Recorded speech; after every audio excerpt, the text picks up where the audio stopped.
আসসালামু আলাইকুম গাইস, সবাই কেমন আছেন? আশা করি সবাই ভালো আছেন। আমিও আপনাদের দোয়ায় অনেক অনেক ভালো আছি। আমি একটা ব্লগ ভিডিও নিয়ে আসলাম আপনাদের কাছে, আমাদের গ্রাম এলাকা পরিবেশ দেখানোর জন্য আপনাদের কাছে একটা ব্লগ ভিডিও নিয়ে আসলাম। তো ভিডিওটা সবাই দেখেন। দেখতে পাচ্ছেন আমার পিছনে পরিবেশগুলো গ্রাম এলাকার মতো পরিবেশ, কারণ এটা গ্রাম এলাকার ভাই, তাই গ্রামের মতো পরিবেশ। আমার পিছনে দেখতে পাচ্ছেন গাছগাছালি এবং কি পিছনে আরো দেখতে পাচ্ছেন টিনের তৈরি ঘর। গ্রাম এলাকার সর্ববেশি একাধিক ঘরই হচ্ছে টিনের তৈরি ঘর। আমার শহর এলাকা থেকে গ্রাম এলাকা খুব ভালো লাগে, কারণ আমি গ্রামে থাকি। আমার পিছনে দেখতেছেন কলা গাছ এবং কলা গাছের পিছনে দেখতেছেন একটা ছোট্ট পুষ্করণী। আবার অনেকজন চিন্তা করতেছেন যে পুষ্করণী কি, পুষ্করণী গ্রাম এলাকার ছেলেরাই ভালো জানবে শহর এলাকার ছেলেদের থেকে।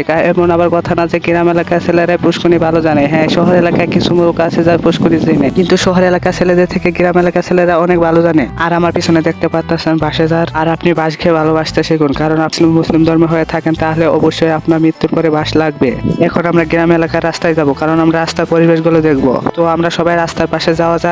দেখতে পাচ্ছেন আমরা রাস্তার পাশে আইসা পড়ছি, এবং রাস্তার পাশে দেখেন কত সুন্দর লাগছে, সবুজ রঙে ঘেরা। এরকম চারপাশে সবুজ রঙের প্রকৃতি দেখতে কার না ভাই ভালো লাগে। এরকম সৌন্দর্য প্রকৃতি দেখতে চাইলে এবং কি অটো দিয়ে ঘুরতে চাইলে আমারও নিতে পারেন, কারণ ভাই আমি প্রকৃতি দেখতে খুব ভালোবাসি। উপরে তাকালে দেখতে পাচ্ছেন কি সুন্দর আসমানের আকৃতি। এরকম আসমানের আকৃতি কার না দেখলে ভাই ভালো লাগে। আর এরকম আসমানের আকৃতি ভাই তো সবখানে সব জায়গায় দেখান যায় না। দেখছেন ভাই নীল আকাশে কিভাবে মেঘ ভেসে যাচ্ছে সাদা সাদা, দেখতে খুব ভালো লাগে। নিচে তাকালে দেখতে পাচ্ছেন সবুজ রঙের ঘাস। এখানে ধান লাগানো হয়েছিল, ধান কাটার পরে যা সবুজ ঘাস ছিল ওই গাছগুলো লম্বা হয়ে যা সবুজ দেখা যাচ্ছে। আশা করি এইসব দৃশ্য গেলে সবার দেখতে ভালো লাগে কিনা জানি না, কিন্তু আমার অনেক অনেক ভালো লাগে। আর অনেক বৃষ্টি হওয়ার ক্ষেত্রে দেখতে পাচ্ছেন খেতে অনেক পানি জমে গেছে, মনে হয় বৃষ্টি আসবে। উপরে তাকালে দেখতে পাচ্ছেন আসমান পুরা মেঘে ঢেকে গেছে। তো আমার এই ব্লগ ভিডিওটা এখানে শেষ করে যাচ্ছি।